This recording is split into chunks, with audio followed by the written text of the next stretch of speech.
guys, this is Alex Flores from Las Perlas del Mar. We are here with the director of Who's Dayani Cristal, Marc Silver.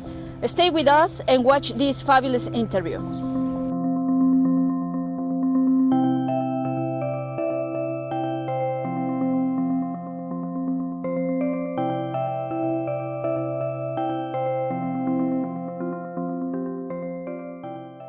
We are here with Marc Silver. He's the director of Who's Dayani Crystals. How are you? Very well, thank you. Where are you coming from? London. London. And well, we know that in Guatemala, there's a lot of immigrants. They cross the border and then go into Mexico and they try to go to United States. So I would like to ask you, where did you got the concept of Who's Dayani Cristal? Well, many years ago, some of us in London launched a website that asked people to send in stories of resistance against barriers and walls and division between rich and poor. And one of the stories that got sent into the website was about the discovery of skeletons and skulls in the deserts of Arizona. And when we looked into this story, we realized that when you look at an unidentified skull in the middle of this bleak desert landscape, it can reveal a big, wider story that begins many thousands of miles away and has been driven by economic policies that are made across all different types of countries. And did you actually went to the desert and this part of Arizona and Mexico? Yes, originally we started the film in the desert of Arizona, and we were able to get embedded with the search and rescue people who help migrants if they are lost in the desert, and unfortunately also recover dead bodies from the desert. So we were embedded with them as they search the desert and recover bodies and skeletons. When those bodies and skeletons are recovered, they're then taken to the morgue, the medical examiner's office in Tucson, where there are people there that work to try and find the families of the unfortunately dead people in the desert. And that beginning of the film took us on a journey all the way back to Honduras, and then we made a journey to the north from Honduras through Guatemala, through Mexico, back into Arizona. And I guess following the migrant trail. So in that process that you went to Arizona, because people will see the film and they will, obviously we have watched other films that are kind of similar. Sure. I believe I won't stop making films about that because Sure. there is always an immigration going to the north. Sure. The problem is that how safe now they are for them.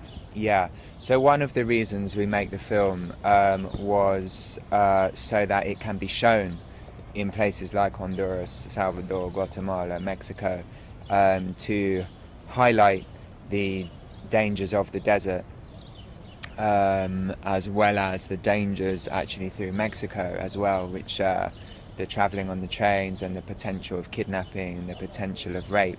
And in my experience, some of these things are never discussed at home where people are leaving from.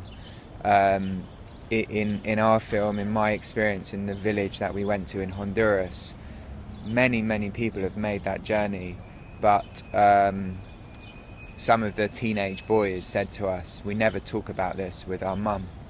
We don't want her to be scared. So all of these people go through something that's very, very dangerous, but they keep it inside. And part of what we tried to do was open up that story so that many people can start discussing and, if you like, have more hope for development at home, which would allow them the right sometimes not to migrate, to be able to have better education and better healthcare and better job opportunities at home. So for us, we discuss all this with the Honduran government, and maybe they will start using the film, showing it to young teenagers to help them have a kind of visual idea of how dangerous the journey north can be.